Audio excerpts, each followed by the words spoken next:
I'm going to attempt to do a quick explanation of what I've been doing just to take care of any curiosity. So this piece right here is a template that I made, and then off of that one I made all of the other rafters. So this is my rafter tail, so this is the part that overhangs the front of the porch over the steps. This right here is a little bird's mouth that goes over top of that header.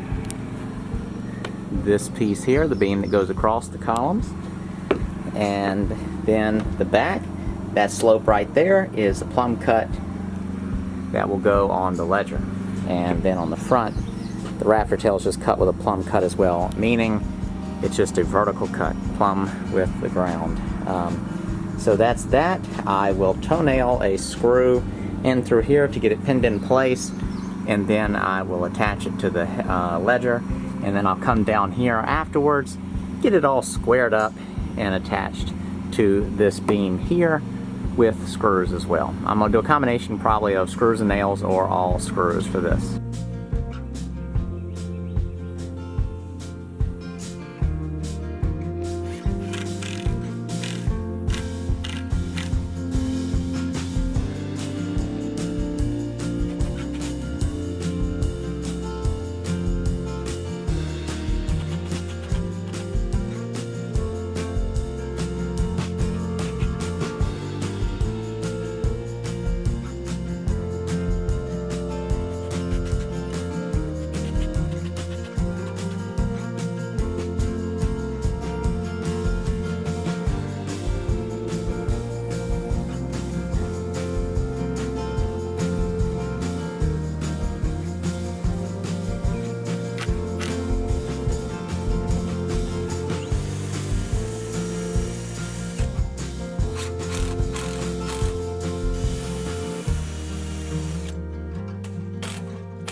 In the next video, I'll be finishing up the porch by building the handrail, sheathing the roof, and taking care of some final details, along with answering common questions about why I'm doing what I'm doing to this porch. Been getting a lot of questions, so I thought I'd answer those in the final video on the porch itself.